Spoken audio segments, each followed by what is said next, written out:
and I want to thank the Minister for the statement. Right, Honourable Speaker, there are three things that we need to critically analyze. Number one, and really this is for the Minister and National Council. Number one, the rationale behind reassessment. In at primary level, there is no reassessment of subjects. And you are doing it at the highest level. Once a program has been accredited, and the university has a charter, the idea of periodical reassessment, in my view, becomes superfluous. Why is there a need? Now, if there are complaints or concerns, then as part of your regulatory framework, you can carry out what we call on-spot checks and assessment on any program in any university. But part of the problem, right, Honourable Speaker, is subjecting these courses to periodical assessment. The 5 years you are talking about, the 10 years you are talking about. National Council for Education needs to review this. Secondly, right, Honourable Speaker, the law allows National Council, for example, to grant provisional licenses to universities. But if you are granted a provisional license, and along the way you don't qualify for a charter, all the courses and degrees and programs you have offered remain invalid. They remain invalid. They are not invalidated. They remain invalid as long as you have a provisional charter. In fact, if you have a provisional charter, you can only not undertake graduate courses. But when you're operating a provisional charter, you can have diplomas, you can have degrees, and it has happened. But the qualifications awarded under provisional charter before you get a provisional license, before you get a charter, are valid. Seeking to invalidate courses because of failure to resubmit for reassessment, again, will cause a fundamental problem. Finally, right, Honourable Speaker, I think this is a matter that as a legislative body we should take interest in. Part of what we are discussing here is in the law. I will tell you that the law empowers National Council to accredit courses. But the law is silent on two issues. One, what happens to an institution that does not submit their courses for accreditation? What happens to them? And what happens to their courses? The law is silent on that. This is a matter that our committee, perhaps through you, Honourable Speaker, our committee on education should take interest into. So what happens to that? Number two, what happens to me? Because these universities are offering these courses and National Council is watching. What happens to programs where students have graduated and yet their courses were not assessed or resubmitted for assessment? What happens? Again, the law is silent on that aspect. So I think as we look at National Council, it is also important as a legislative body to consider legislative reforms for purposes of clarity. I thank you, Honourable Speaker. The law has been pending. It has been coming every financial year. Honourable Minister, you also need to update us on the amendment of the law. Chairman, Committee on Education. Speaker, I'd like first of all to thank the Honourable Minister for making a statement. Right, Honourable Speaker and Honourable Members, as a Committee on Education, we have been receiving several communications regarding these courses which they regard to have expired, and we have been interacting on our group. But we have also realized that the communication from Makerere University, if you also look at the communication from Chambergo University, and the word the Minister has presented, they seem to be conflicting. So what we have decided as a committee is that we invite the Ministry of Education and Sports and the relevant agencies. We interact with them tomorrow and possibly Friday so that we go into critical analysis of the matter. And not only there are challenges with courses on a right Honourable Speaker, but there's also problems with the implementation of the lower secondary curriculum. So I'd like to inform the House and request you, Right Honourable Speaker, and to inform the Minister that as a committee we are going ahead to interact with them. Yesterday I raised an issue of the fate of of the DIT curriculum that was introduced alongside the lower secondary school curriculum. After registering the senior students,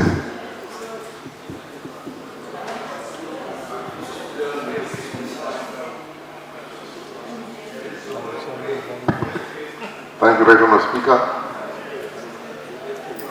I raised the matter yesterday in respect to the DIT curriculum that was introduced alongside the lower secondary school curriculum, where the senior students were supposed to sit for exams in this current year.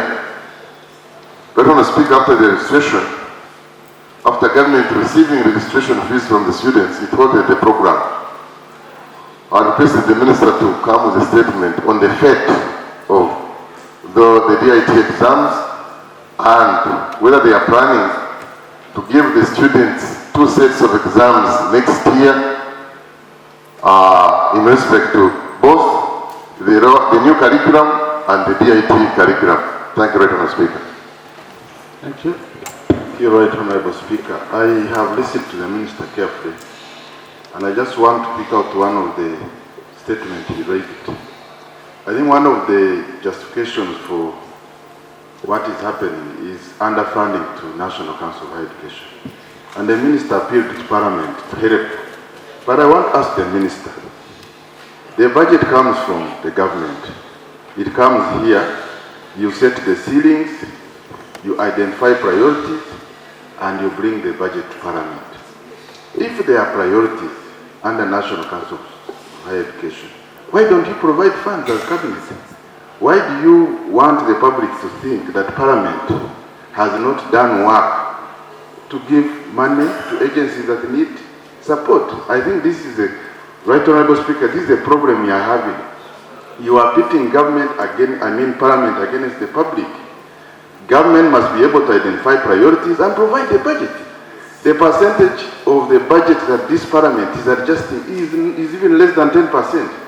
So the Minister should take back that statement. But Right Honourable Speaker, finally, the chairperson of the committee has indicated that he intends to interact with the Minister. Following that submission, I would like to request Right Honourable Speaker that you guide the House, you guide the committee on the parameters of the interaction. And then we continue with the debate when they have finished the interaction and presented the report. No, we shall guide because I will guide on how to handle this statement from the Minister. But you see, what Honourable Katesh has raised is very critical, Honourable Minister. Out of a budget of 52 trillion, Parliament adjusted around 500 billion. That's around 1%.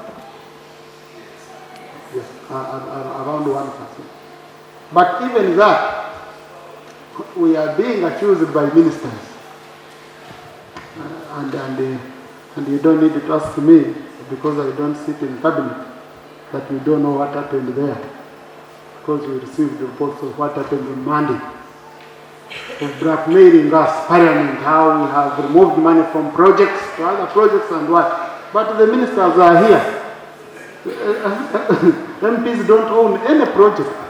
The projects they did, they adjusted on, are projects owned by ministers, and they came out of the priorities which you call unfunded. Now, National Council for Education, for example, the Quality Assurance Department, which is supposed to be doing this work, has 12 people. And they are supposed to be assessing 4,500 courses, curriculum. Can you imagine? So what happens? What happens is you will find some universities saying, we submitted, but we have not gotten feedback because the council does not have the funds that can enable it to go and do that work in time. But that same council will go and declare courses expired when time elapses. So that's not our problem. We can't do work of the executive. We can't do work of the executive. So, Honourable Minister, for us, put money for National Council in the budget and you see whether we shall remove it. We shall ensure it is protected.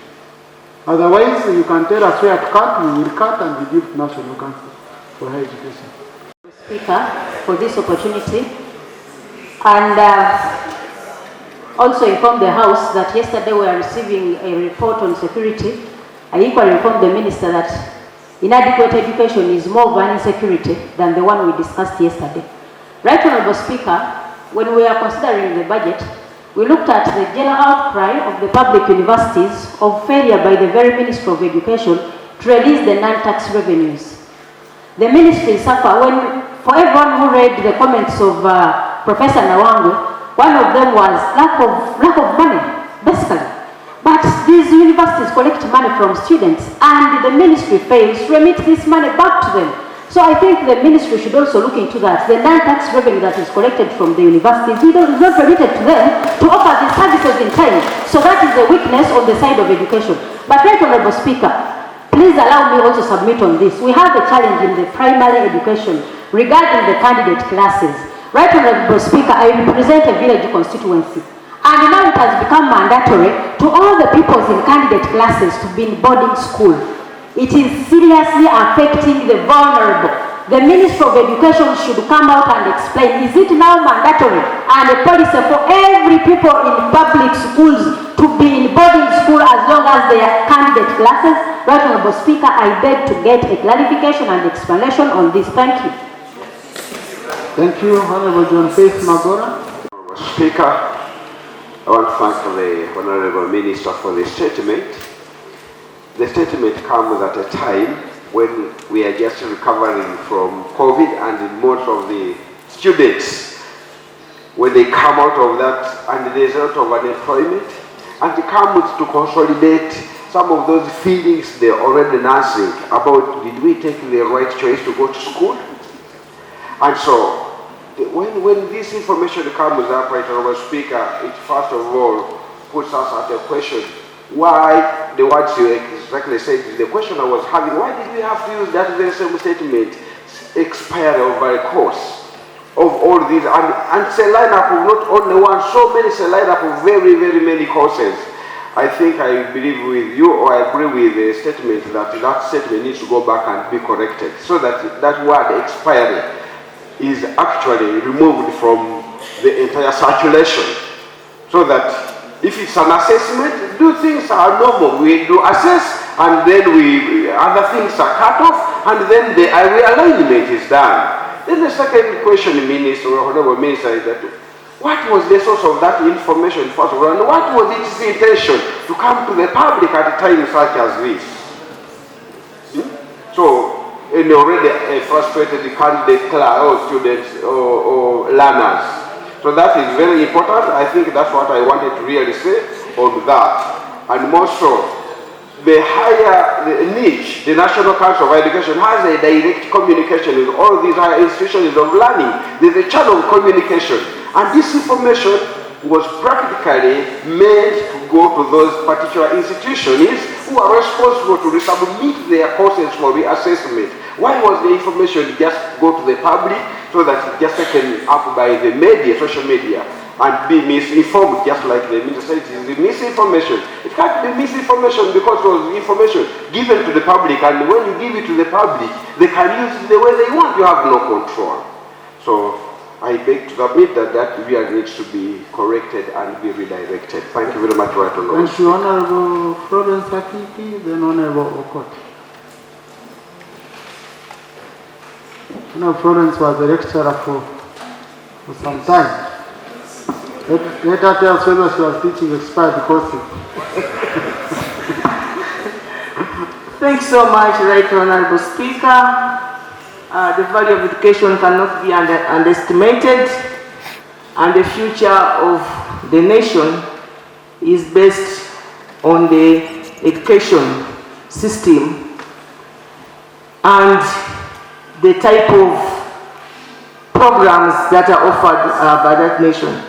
That notwithstanding, I wish to thank the Minister of Education for the statement.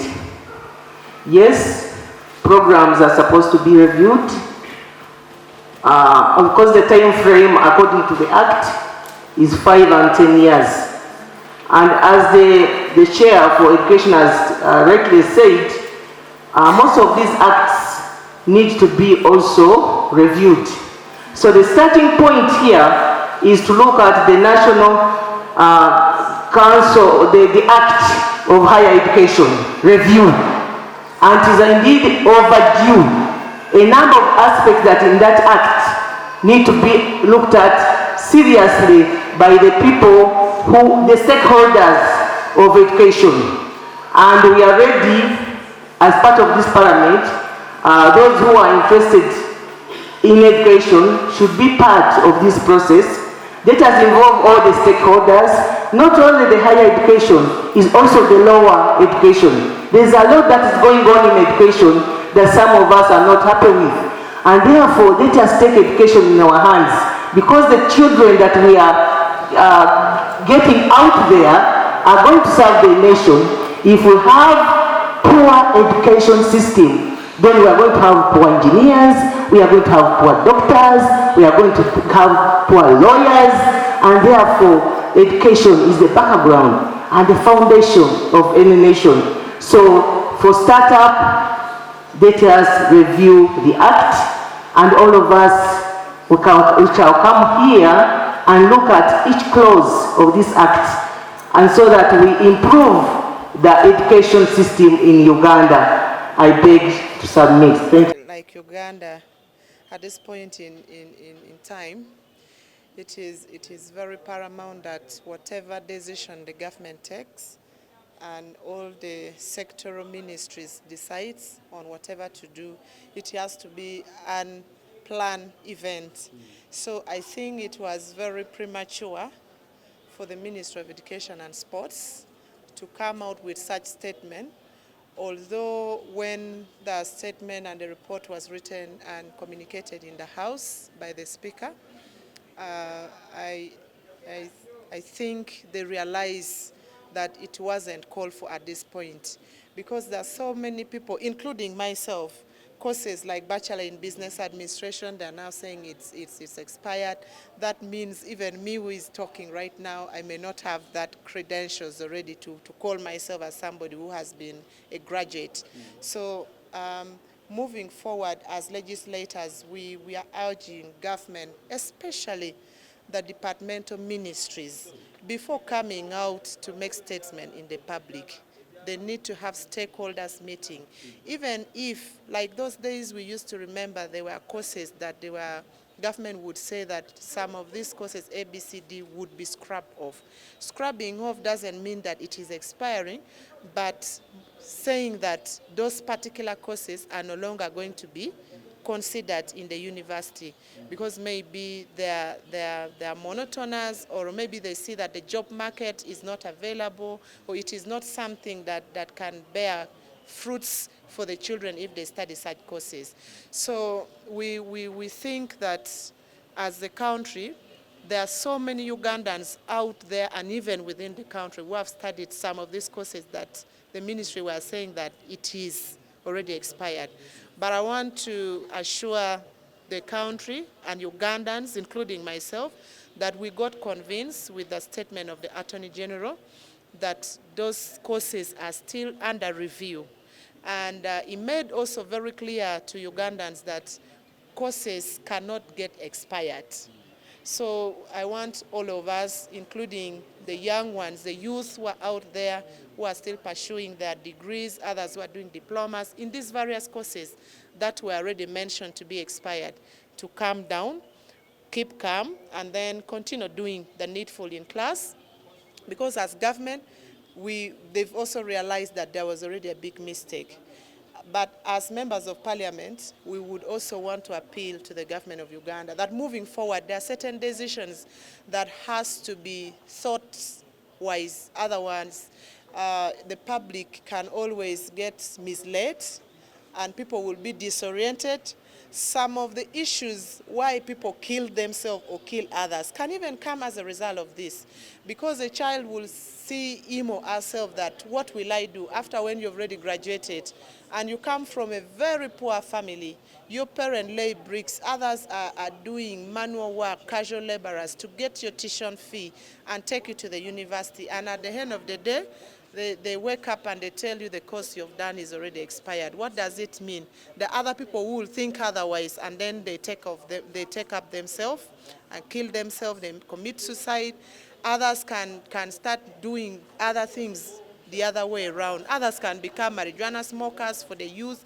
Others can become kidnappers along the road, thugs and armed robbers and so forth. So we also want to avoid such scenarios basing on what is already happening in the country. People are already distressed. And when we see things like this, it is going to continue giving us a lot of mental distress and disorder. You can run mad, not because maybe something big has happened, but this one small thing can disorganize the whole system of your brain. We want to appeal to the government to put into consideration the thing that has already been met in the House today, and what the Attorney General said they have to put in practice. They need to assure the country. I want to thank the Speaker. In his wise ruling, he made mention that the Minister for Education should make a press statement so that Ugandans are encouraged, so that Ugandans are seeing that their future is still secured. Because with that particular statement that came out, all of us were in a panic mode. I think if we go that way, all of us, we are going to be convinced that something good is going to happen. But for now, all of us, we have to keep calm as we wait for the statement from the Minister of Education and Sports. At that committee stage. But one of the things I wanted to add, I've given you a lot of information. As you said, this message brought a lot of anxiety in the public. All of us, I am calling upon all of us to join hands to make sure that the right information get the right people.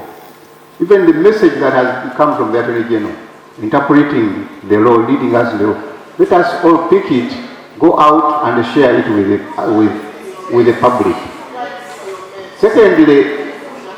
Secondly, these people pay. The students pay to National Council for Higher Education 20,000 Uganda shillings every academic year. And that money is what the National Council for Higher Education uses. But the budget for that enables us to collect about 5 billion plus. And their budget is over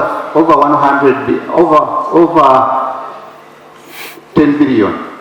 Just reviewing and evaluating the different programs. So do they pay? Yes, the answer is they pay. Do the schools pay to have the programs reviewed? The answer is yes. The way I see it, Right Honourable Speaker, there is quite a lot that we are picking from you, which indicates that there are gaps in the law. And as you are aware, this law would have come, the amendment would have come on the floor long ago.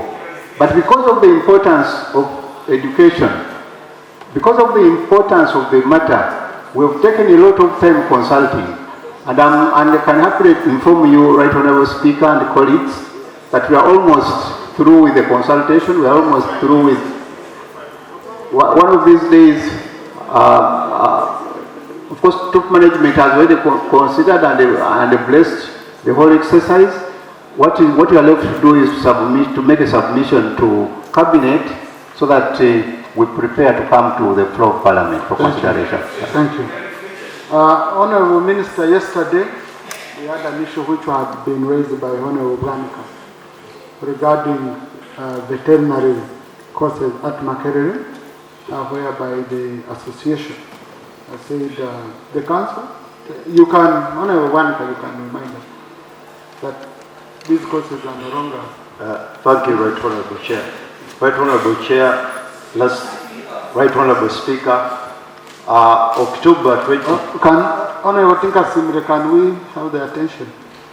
Right Honourable Speaker, the Registrar of Uganda Veterinary Board last year wrote a letter to the principal of the veterinary college. And in this the letter indicated that they have altered the registration of the veterinary doctors who qualify from the veterinary school. You cannot practice unless you are registered. This has affected service delivery. It has also affected the graduates themselves. And they have reservation, the Uganda Veterinary Board say they have reservation on the training standards at the veterinary school. We want to know what the ministry is doing in that regard.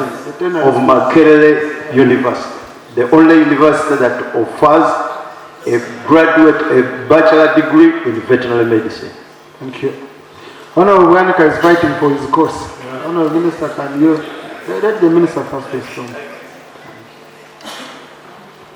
Right, Honorable Speaker, these professional bodies, with the new curriculum, we have tried to involve almost everybody as much as possible in determining what we do in the lecture room, in determining what happens to our students throughout the entire exercise.